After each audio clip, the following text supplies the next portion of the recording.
Hello friends, jetty classes में आपका स्वागत है। फ्रेंड्स, आज हम रीजनिंग की सीरीज़ का पहला टॉपिक पढ़ेंगे और वो हमारा जो पहला टॉपिक है वो है डाइस। डाइस यानी कि पासा। पासा के बारे में आज डिटेल से जानेंगे, क्योंकि पासे से रिलेटेड क्वेश्चन हर एक एग्ज़ाम में 2-3 क्वेश्चन पूछे ही जाते हैं। फ्रेंड्स, अगर अभी तक आपने हमारे यूट्यूब चैनल को सब्सक्राइब नहीं किया है तो फटाफट सब्सक्राइब कर लें और नए वीडियो के नोटिफिकेशन पाने के लिए बेल आइकन को ज़रूर प्रेस करें। तो चलिए बात करते हैं पासे की। तो डाइस यानी कि पासे में 6 फलक होते हैं। आपको सबसे पहले ये पता होना चाहिए 1, 2, 3, 4, 5 और 6। तो कितने फलक होते हैं डाइस में? 6 फलक होते हैं। डाइस आपको ऐसे दिखेगा, दिख रहा है? तो देखिए, डाइस में 6 फलक का मतलब ये हुआ कि ये सामने का फ्रंट हो गया तो ये पीछे का बैक, उसका अपोजिट। ये ऊपर का तो ये उसके अपोजिट नीचे का। ये लेफ़्ट साइड का तो ये आपके उसके अपोजिट राइट साइड का। तो ऐसे डाइस में 6 फलक होते हैं। यहाँ तक हो गया क्लियर? अब इसके बाद में डाइस जो होता है 2 प्रकार का होता है। ये समझ लेते हैं इसको। जैसे मैं बात करूँ, डाइस 2 प्रकार का होता है। एक जो होता है आपको मिलेगा क्लोज डाइस। क्लोज डाइस और एक मिलेगा आपको ओपन डाइस। क्लोज डाइस का मतलब ये हुआ कि बंद पासा, इसको बोलते हैं बंद पासा। और ओपन डाइस कहलाएगा आपका खुला पासा। यहां तक है क्लियर? अब देखिए, इसके बाद में आज जो हम पढ़ेंगे पार्ट 1 में वो क्लोज डाइस के बारे में पढ़ेंगे। पार्ट 2 में फिर पढ़ेंगे ओपन डाइस के बारे में, खुला पासा। ठीक है? तो सबसे पहले ये जान लेते हैं कि भाई जो क्लोज डाइस जो होता है ये भी 2 प्रकार का होता है। एक जो होता है कहलाता है स्टैंडर्ड डाइस और एक कहलाता है आपका नॉन स्टैंडर्ड डाइस।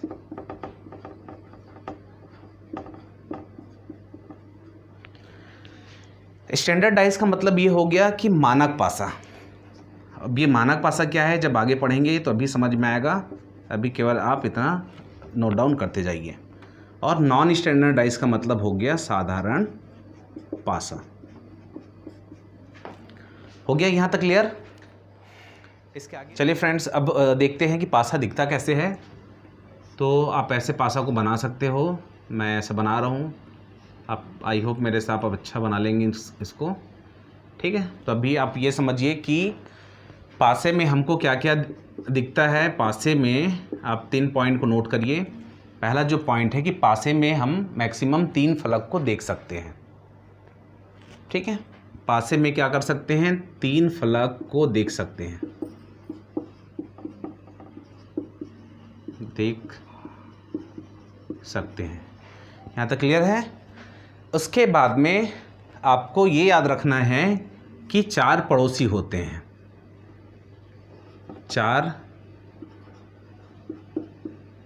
पड़ोसी होते हैं और एक जो होता है एक उसके अपोजिट होता है, एक उसके विपरीत होता है। यहाँ तक क्लियर है? जैसे मैं इसको एग्जाम्पल के तौर पर आपको वो दिखा देता हूँ कि पासा दिखता कैसे है। फ्रेंड्स, अगर बात करें जैसे कि ये पासा है तो मैं यहाँ पे क्या लिखाया हूँ कि मैक्सिमम हम 3 फलक देख सकते हैं। जब कभी भी आप देखोगे तो आपको ऐसे 3 फलक दिखेगा, इधर इधर और इधर का। ठीक है? तो 3 फलक दिखेगा। और 4 पड़ोसी का मतलब ये हुआ, अगर ये फ्रंट आपको दिख रहा है तो इसके 4 पड़ोसी कौन कौन से हो जाएंगे? नेबर उसके, इधर का, ऊपर वाला, लेफ्ट का, राइट का और नीचे का। तो फलक, कोई सा भी फलक आपको जो दिखेगा, ठीक है, उसके 4 पड़ोसी होते हैं। मैक्सिमम हम 3 भाग को देख सकते हैं और एक जो होता है उसके जस्ट अपोजिट होता है। तो यहाँ तक हो गया क्लियर? अब आगे बढ़ते हैं। तो एक चीज़ तो आपको ये याद रखना है। इसके बाद में फिर बात करते हैं स्टैंडर्ड डाइस यानी कि मानक पासा के बारे में। तो मानक पासा में आपको ये याद रखना है कि मानक पासा में क्या होता है कि विपरीत फलकों का जो योग होता है उसका जो टोटल जो होता है वो 7 होता है। ठीक है। मानक पासा में आप ये लिख सकते हो कि विपरीत फलकों का योग 7 होता है। सपोज एग्जाम्पल के तौर पे मान के चले कि आपका जो सामने वाला जो पासे में अगर जैसे आया है 1, तो उसके अपोजिट में क्या हो जाएगा 6, तभी तो टोटल 7 होगा। तो आपको ये पता होना चाहिए। अगर पासे के फ्रंट में आया है 2, तो उसके अपोजिट में क्या हो जाएगा 5, तब ये टोटल 7 होगा। अगर 3 आया है तो क्या हो जाएगा अपोजिट में 4। तो इस टाइप का जो पासा मिलेगा ये आपका कहलाएगा स्टैंडर्ड डाइस यानी कि मानक पासा। हो गया यहाँ तक क्लियर? अब फ्रेंड्स बात करते हैं कि यहाँ पे एक पासा है, पासा 1 और पासा 2। तो यहाँ पे हम बात करते हैं कि जब एक साथ दोनों पासे को फेंका गया तो कौन कौन सी परिस्थितियाँ देखी गई हैं उसके बारे में जानेंगे। तो सबसे पहले बात करते हैं कंडीशन फर्स्ट की।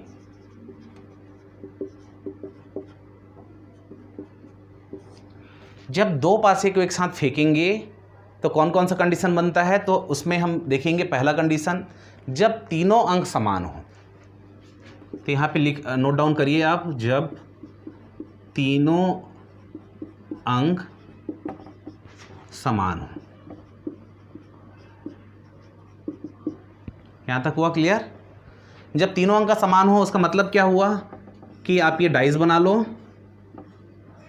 कि एक डाइस हो गया, एक डाइस और मैं बना लेता हूँ यहाँ पे। जब तीनों अंक समान हो तो यहाँ पे मैं लिख देता हूँ 3 to 1, यहाँ पे लिख देते हैं 1 to 3। इसका मतलब क्या समझ में आया कि जब मैं दोनों पासे को जब उछाला और फेंका तो दोनों में क्या निकला 2 3 1 और 1 2 3, मतलब दोनों पासे में समान अंक, मतलब तीनों अंक जो है समान है। तो उस कंडीशन में हमको जानना है कि भाई अगर सामने में आया है तो उसके अपोजिट में कौन सा अंक हो सकता है। तो इसमें देखिए जब भी इस टाइप का कंडीशन पैदा हो तो जो इसमें नहीं है तो क्या नहीं है 4 5 और 6 नहीं है। तो एक के अपोजिट में क्या हो सकता है 4 भी हो सकता है, 5 भी हो सकता है और 6 भी हो सकता है। मैं बात करूं 2 की बात, 2 के विपरीत की बात करूं तो ये भी क्या हो जाएगा 4 5 और 6 में से कोई भी हो सकता है। अगर हम 3 की बात करें तो इसके अपोजिट में कौन कौन हो सकता है 4 5 और 6, इन तीनों में से कोई भी इसके अपोजिट हो सकता है इन पासों की। एक चीज़ आपको और याद रखना है कि देखिए ये जस्ट इसकी क्या है, अगर दो पासे को फेंक रहे हैं तो ये तो उसके पड़ोसी निकल गया है, तो ये भी उसके पड़ोसी निकल गया है, तो वो ऐसे भी नहीं हो सकता। लेकिन आपको ये याद रखना है कि जब कभी भी दोनों पासों की बात हो और उन पासों में तीनों अंक समान हो तो हम जब इसके अपोजिट निकालेंगे तो हम एग्जैक्ट नहीं बता सकते हैं कि यही उसके अपोजिट होगा। तो हम इसको केवल ये बोल सकते हैं कि भाई एक के अपोजिट में 4 5 6 में से तीनों में से कोई भी हो सकता है। क्लियर हो गया? इसके बाद में बात करते हैं कंडीशन 2 की, समान हो। अब कंडीशन 2 में देखते हैं जब दो अंक समान हो, जब दो अंक समान हो तब क्या होगा ये देखते हैं। एक आप पासा बना लो, एक पासा ये बन गया, एक पासा और बना लेते हैं, ये हमारा 2 पासा बन गया। जैसे यहाँ पे मैं डाल देता हूँ 2 3 5 और यहाँ पे डाल देते हैं 3 2 6। तो यहाँ पे आपको क्या समझ में आ रहा है कि ये जो है ये नंबर और ये नंबर दो अंक समान हो गया। तो इस टाइप का जब भी कंडीशन आपको दिखे तो इसमें क्या होता है, ये जो 5 के जो अपोजिट है वो क्या हो जाएगा 6 हो जाएगा। और इस प्रकार का जो रिजल्ट कहलाता है 100% रिजल्ट कहलाता है। आपको ये पता होना चाहिए। यहीं पे अगर बात करें कि 2 के अपोजिट क्या होगा, 2 के अगर अपोजिट की बात करें तो यहाँ पे जो नहीं दिख रहा है, देखो 2 के अपोजिट की बात करें तो ये उसके पड़ोसी है, 5 और 3 नहीं हो सकते, ठीक है, और 2 में यहाँ पे 3 और 6 नहीं हो सकते। क्लियर है यहाँ तक? तो क्या क्या बच रहा है यहाँ पे, 1 नहीं दिख रहा है और 4 नहीं दिख रहा है। तो 2 के अपोजिट में क्या हो सकता है 1 और 4 में से कोई भी हो सकता है। क्लियर है यहाँ तक? अब देखो इसके बाद में फिर बात करते हैं, जैसे मैं 3 के अपोजिट के बारे में बात करूँ तो इसमें भी 1 और 4 में से कोई भी हो सकता है।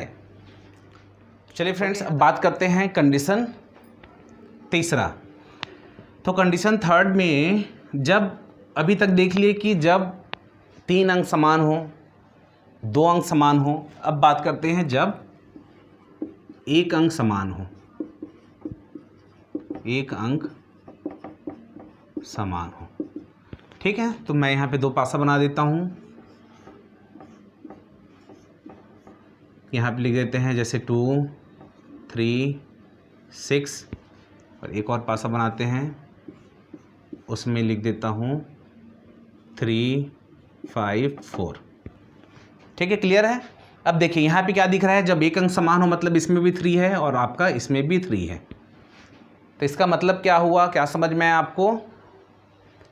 उस कंडीशन में देखिए ये 3 के अब जो पड़ोसी हैं कौन कौन से हैं, 2 और 6। यहाँ पर भी 3 के पड़ोसी हैं 4 और 5। तो 3 का अपोजिट क्या हो जाएगा, जो नहीं दिख रहा है वही 3 का अपोजिट होगा। तो 3 का अपोजिट क्या हो जाएगा आपका, कौन सा नहीं दिख रहा है, 1। आया, क्लियर हुआ यहाँ तक? तो इस प्रकार का जो भी रिजल्ट मिलता है ये भी आपका 100% रिजल्ट कहलाता है। ठीक है, ऐसे बना सकते हो।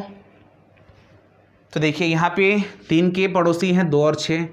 तो पड़ोसी हैं, आजू बाजू में हैं, तो ये उसके अपोजिट नहीं हो सकता। वैसे ही यहाँ पे 3 के अपोजिट आजू बाजू में कौन है, 4 और 5 हैं, तो वो भी उसके अपोजिट नहीं हो सकता। तो जो छिपा होता है, जो दिखता नहीं है, वही उसके अपोजिट में होता है। एक तो तरीका ये है। और फ्रेंड्स एक तरीका और मैं बताता हूँ, जैसे आपको बुक वगैरह में मिलेगा क्लॉकवाइज। तो क्लॉकवाइज का भी जो यूज़ करते हैं वो मैक्सिमम 3 पासे के लिए यूज़ किया जाता है। ठीक है, तो उसको क्लॉकवाइज को कैसे यूज़ करेंगे वो देखते हैं। तो देखिए क्लॉकवाइज की बात करें तो यहाँ पे जैसे मैं क्लॉकवाइज कैसे घूमता है, यहाँ से, जिसको बोला जाता है दक्षिणावर्त, राइट साइड से ऐसे घूमता है क्लॉक, घड़ी का कांटा। ठीक है, तो यहाँ पे अगर मैं लिखूँ तो इसको क्या लिख सकता हूँ, 3, 2 और 6। और इसको इस पासे को क्या लिख सकते हैं, ये भी हो जाएगा 3, 5, 4। ये हो जाएगा 3, 5 और ये 4। ठीक है, तो आपको यहाँ पे क्या समझ में आया, यहाँ पे क्या दिख रहा है, 2 के अपोजिट में 5 दिख रहा है, 6 के अपोजिट में 4 दिख रहा है, और 1 के अपोजिट में जो छिपा है मतलब वो 1। ठीक है, तो यहाँ पर क्या हो जाएगा, 1 जो है ये उसके अपोजिट में होगा। फ्रेंड्स कंडीशन 4 की बात करते हैं। तो कंडीशन 4 में जब तीनों अंक अलग अलग हो,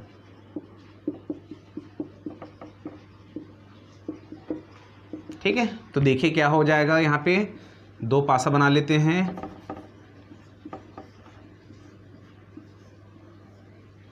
एक और पासा बना लेते हैं यहाँ पे। ठीक है, तो यहाँ पे लिख दूँ 1, 2, 3, 4, 5, 6। देखिए तो उस कंडीशन में क्या हो जाएगा, अगर मैं 1 के अपोजिट की बात करूं, ठीक है, तो ये तो इसके आजू बाजू पड़ोसी हो गए, तो इसमें 4, 5, 6 में से कोई भी हो सकता है। 2 की बात करें तो 2 के अपोजिट में भी क्या हो जाएगा, 4, 5 और 6 में से कोई भी हो सकता है। क्लियर हुआ? देखिए आपको केवल यही पता होना चाहिए, फिर क्वेश्चन तो अपने आप ही बन जाएगा। इसके बाद बात करते हैं कि 3 के अपोजिट में क्या हो जाएगा, तो 3 के अपोजिट में भी 4, 5, 6 में से कोई भी हो सकता है, ये आपको पता होना चाहिए। केवल 4 कंडीशन, जब तीनों अंक समान हो। दूसरा कंडीशन क्या देखे थे, जब 2 अंक समान हो। और तीसरा कंडीशन जब 1 अंक समान हो। और चौथा कंडीशन की बात करें जब तीनों अंक अलग अलग हो। आप केवल ये चारों की कंडीशन को याद करना है, आपको अपने दिमाग में रखना है। क्वेश्चन को सॉल्व करोगे तो क्वेश्चन अपने आप ही बनते जाएगा। इसके बाद में कुछ एग्जाम्पल लिखते हैं। चलिए फ्रेंड एग्जाम्पल फर्स्ट की बात करते हैं। तो फर्स्ट एग्जाम्पल में क्या बोला गया है कि 1 के विपरीत सतह पर क्या होगा, 1 के विपरीत सतह पर क्या हो गया। और यहाँ पे क्या दिया हुआ है, एक सिंगल डाइस दिया हुआ है। जब भी इस टाइप का क्वेश्चन मिले और आपको पूछे कि 2 के अपोजिट क्या होगा या 1 के अपोजिट क्या होगा, जैसे क्वेश्चन में पूछा गया है कि 1 के अपोजिट क्या होगा, तो हमको सीधा सीधा पता है 1 के अपोजिट क्या हो गया। क्योंकि भाई यहाँ पे देखिए 1 के आजू और बाजू का पड़ोसी कौन है, 2 और 6 है। जब 2 और 6 है तो 2 और 6 में से तो कोई हो नहीं सकता।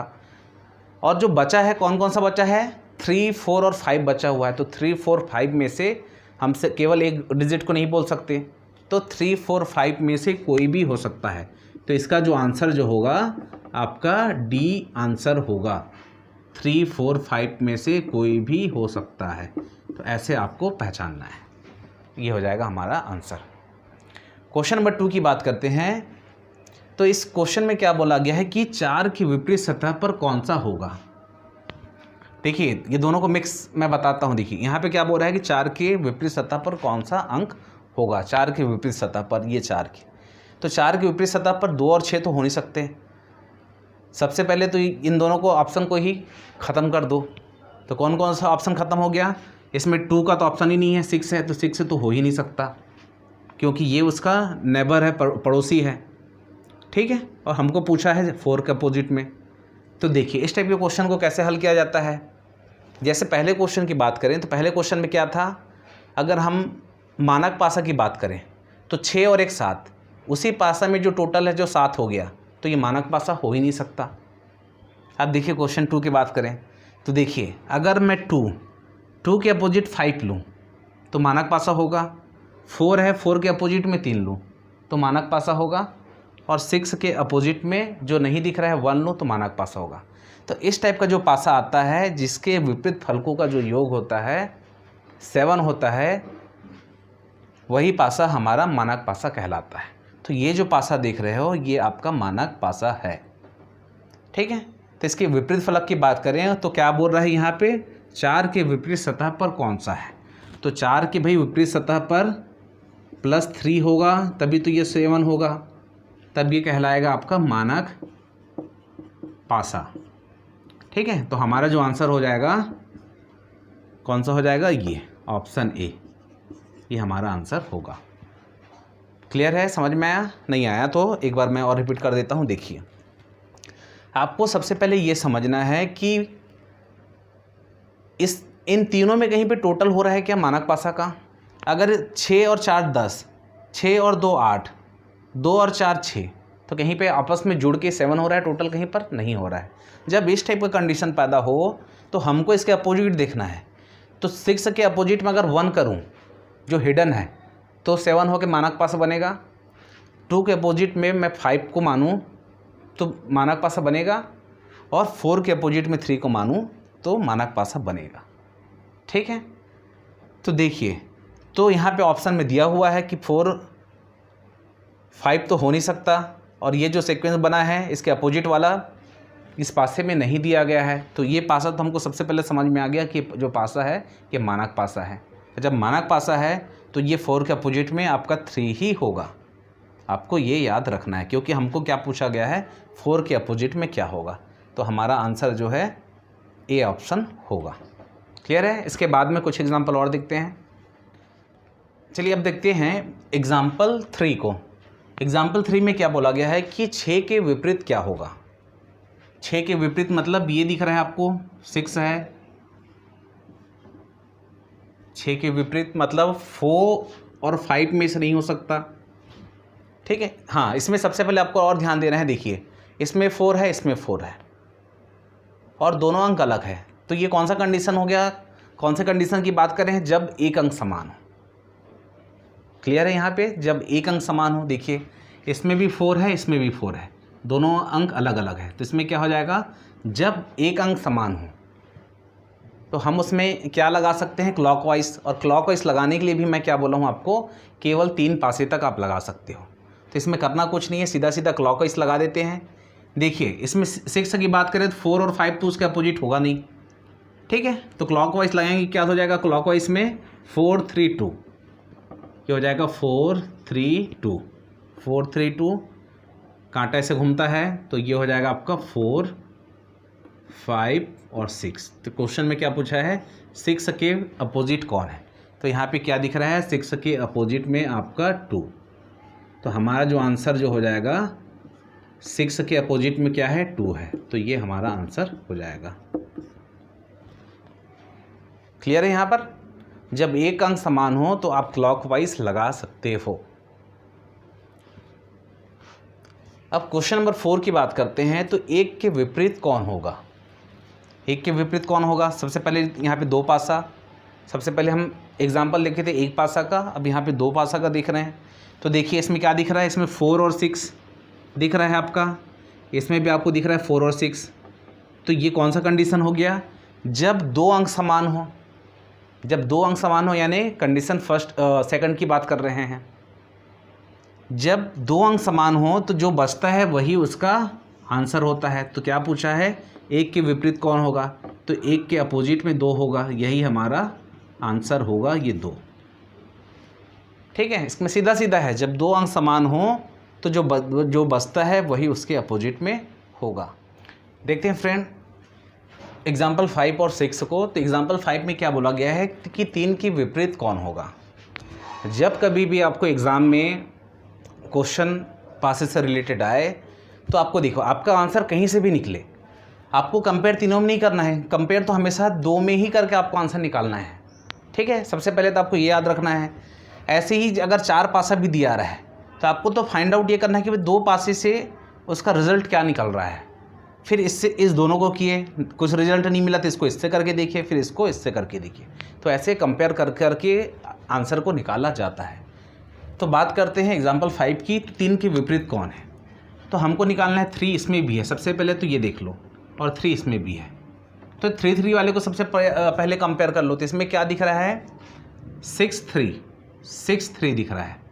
तो 6 3 इसमें भी दिख रहा है, 6 3 इसमें भी दिख रहा है। तो मैं बोल सकता हूँ 2 के अपोजिट 5 है। तो यहाँ पे क्या निकल जाएगा आंसर? ये देखो, ये कौन सा कंडीशन आ गया? जब दो अंक समान हो। तो कंडीशन 2 की बात कर रहे हैं, जब दो अंक समान हो। तो यहाँ पे देखिए 6 3 है और यहाँ पे भी 6 3 है। तो 2 के अपोजिट 5 और 5 के अपोजिट 2, ये तो निकल गया, कंफर्म हो गया। अब हमको लेकिन आंसर क्या चाहिए? 3 के विपरीत कौन सा है? तो 3 के विपरीत कौन सा है तो इसको समझिए। 3 का निकालना है तो देखिए, हाँ इन दोनों में है 6 5, ये इन दोनों में है 6 5। तो हमारा जो आंसर किससे निकल रहा है? इस पासे से और इस पासे से। तो ये जब दो अंक समान हो, 5 6 और 5 6 6 5। ठीक है, तो जब कभी भी जब दो अंक समान हो तो 3 के अपोजिट में क्या आ जाएगा? 3 के अपोजिट में 1। तो इस प्रकार का जो आंसर होता है यही कहलाता है आपका 100% रिजल्ट। तो 3 के अपोजिट में यहाँ पे क्या हो जाएगा कि 1 हमारा आंसर हो जाएगा। अब एग्जाम्पल 6 की बात करते हैं। तो इसको समझते हैं। निम्न में से कौन सा मानक पासा है? ये एग्जाम्पल मैं पहला करवाया था, अभी इसलिए जानबूझ कर दिया हूँ ताकि आपको ये अच्छे से समझ में आए। अब देखिए, निम्न में से कौन सा मानक पासा है, तब इसको पहचानिए। जहाँ कहीं किसी पासे में अगर जोड़ जो होता है 7 हो जाए, जैसे कि 4 और 3 को टोटल करें तो 7 हो गया, 6 और 1 को टोटल किए तो क्या हो जाएगा? 7 हो गया, 5 और 2 को अगर प्लस करें तो 7 हो गया। तो मान के चलो कि वो मानक पासा नहीं है। तो इन तीनों में ये भी और ये भी, देखो 5 2 7 हो गया, 6 और 1 7 हो गया, 4 और 3 7 हो गया। तो ये तीनों आपका मानक पासा नहीं है। तो हमारा जो मानक पासा है कौन सा है? देखो, इसमें किसी को भी टोटल करना तो हो रहा है क्या? 4 और 1 5, 1 और 2 3, 2 और 4 6। तो इसके विपरीत फलकों का योग क्या होना चाहिए? 7 होना चाहिए। इसमें कौन कौन सा फलक दिया हुआ है? देखिए, इसमें 1 है, 2 है और 4 है। तो 1 के अपोजिट 6 होगा, तब मानक पासा कहलाएगा। 2 के अपोजिट 5 होगा और 4 के अपोजिट 3 होगा, तभी ये मानक पासा कहलाएगा। तो हमारा जो आंसर हो जाएगा ये ए का। ठीक है, हमारा जो मानक पासा होगा 1 2 4 वाला हमारा मानक पासा होगा। तो ऐसे आपको पहचानना है। चलिए फ्रेंड, एग्जाम्पल 7 और 8 को देखते हैं। तो ये डिफरेंट पैटर्न्स के क्वेश्चन हैं। इसी टाइप के क्वेश्चन आजकल पूछे जाते हैं, चाहे एसएससी का एग्ज़ाम हो, बैंक एग्ज़ाम हो, चाहे व्यापम का एग्ज़ाम हो। तो इस क्वेश्चन को कैसे हल करते हैं इसको देखते हैं, समझते हैं। इसमें हमको क्या क्या फाइंड आउट करना है। सबसे पहले देख लिए, ये जो सर्कल है गोला, उसके अपोजिट, चतुर्भुज के अपोजिट और ये त्रिभुज के अपोजिट हमको फाइंड आउट करना है, उसके अपोजिट निकालना है। तो सबसे पहले तो इसमें देख लेते हैं कि कंपेयर करके एक दूसरे से कंपेयर करना है, ताकि हमको सबसे पहले फाइंड आउट कर लो कि 100% रिजल्ट वाला मिले। ठीक है, तो 100% रिजल्ट वाला कैसे मिलता है? जब दो अंक समान हो। तो कहीं पर 2 अंक वाला दिख रहा है क्या, कहीं पर समान, ठीक है। जब वैसा ना दिखे तो अब हमको सिंगल को पकड़ना है। जब 1 अंक समान हो, तो 1 अंक जब समान हो तो हम उसमें फिर क्लॉकवाइज लगा सकते हैं, आपको ये ध्यान देना है। तो देखिए जब 1 अंक समान हो मतलब सर्कल इसमें दिख रहा है, तो ये सर्कल बना लिए सबसे पहले क्लॉकवाइज, मतलब ऐसे घूमेगा आपका दक्षिणावर्त, ठीक है। तो ये सर्कल बना लिए, फिर ये जाएगा चतुर्भुज, फिर ये आ जाएगा त्रिभुज। इसमें से कंपेयर करते हैं तो ये हो जाएगा गोला, फिर हो जाएगा क्रॉस, फिर हो जाएगा ये 5 भुजा, ठीक है। तो इसमें क्या समझ में आया कि हम दोनों से ही कंपेयर करके आंसर निकल गया। तो ये जो है इसके अपोजिट में क्या आ रहा है, क्रॉस आ रहा है, और त्रिभुज के अपोजिट में क्या आ रहा है आपका, ये 5 भुजा वाला हमारे आंसर आ रहा है। तो जब ये 2 और 2 4 निकल गया तो 6 फलक में 6 डिफरेंट सिंबल होंगे। तो इसका मतलब क्या हो गया कि ये जो सर्कल है, गोला जो है, उसके अपोजिट में क्वेश्चन मार्क होगा, और ये हमारा आंसर निकल गया। इसको एक बार रिचेक और कर लेते हैं, कहीं गड़बड़ तो नहीं है। तो इसको इस दोनों से भी कंपेयर करके देख लेते हैं। इसमें क्या क्या दिख रहा है, सेम ये 5 भुजा। सबसे पहले इसको लिख लो, ये 5 भुजा, फिर है गोला, फिर है क्रॉस, इसमें से यहाँ से पकड़ो, ये आपका हो जाएगा 5 भुजा। उसके बाद है क्वेश्चन मार्क, उसके बाद है चतुर्भुज, ठीक है। तो इसके अपोजिट तो जो छिपा है, देखो ये दोनों क्या है, डिफरेंट है। ये 2 और 2 4 सिंबल और ये 5 सिंबल हो गया। जो छूटा है कौन सा, त्रिभुज, तो ये त्रिभुज उसके अपोजिट में हो गया। उसके बाद ये सर्कल जो है ये क्वेश्चन मार्क आ गया, और ये क्रॉस जो है ये चतुर्भुज। तो हमारा जो आंसर है कि बिल्कुल सही है, ये इसके अपोजिट होगा। चलिए ऐसे ही फाइंड आउट करते हैं एग्जाम्पल 8 को, ताकि हमको और क्लियर हो जाए। अब फ्रेंड्स इसमें भी ढूंढिए आप, सबसे पहले तो डबल वाला ढूंढिए। तो देखिए यहाँ पे बात करते हैं, ये क्रॉस दिख रहा है आपको, और ये क्रॉस दिख रहा है, और ये C नंबर के डाइस में आपको ये दोनों दिख रहा है।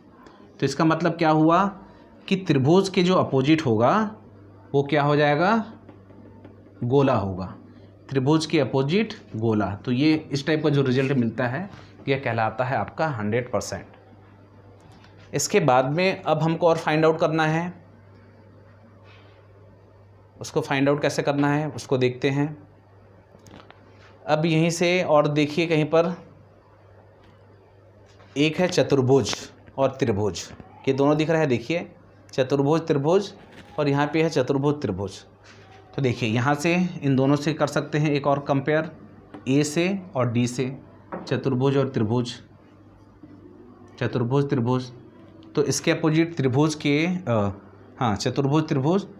तो ये जो क्वेश्चन मार्क है, तो क्वेश्चन मार्क के अपोजिट X, तो X के अपोजिट क्वेश्चन मार्क, तो X का अपोजिट क्या निकल गया, क्वेश्चन मार्क।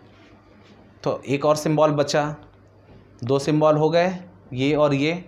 तो जो इसमें नहीं है वो है आपका क्या है, इक्वल। तो इस चतुर्भुज के अपोजिट पे क्या हो जाएगा, इक्वल। तो ऐसे हम आसानी से क्वेश्चन को आप फाइंड आउट कर सकते हैं। इस टाइप के क्वेश्चन को और प्रैक्टिस करिए तो आपको अच्छे से समझ में आएगा। आई होप आपको आज का डाइस का पार्ट 1 समझ में आया होगा। कल पार्ट 2 में हम पढ़ेंगे खुला पासा के बारे में, यानी कि ओपन डाइस के बारे में, और ओपन डाइस से रिलेटेड क्वेश्चन करेंगे। कुछ एग्ज़ाम में आए हुए क्वेश्चन क्लोज डाइस से भी मैं आपको आने वाले क्लास में बताऊंगा। फ्रेंड्स, अगर आपने अभी तक हमारे YouTube चैनल को सब्सक्राइब नहीं किया है तो फटाफट सब्सक्राइब कर लें, और नए वीडियो के नोटिफिकेशन पाने के लिए बेल आइकन को ज़रूर प्रेस करें। जय हिंद, जय भारत।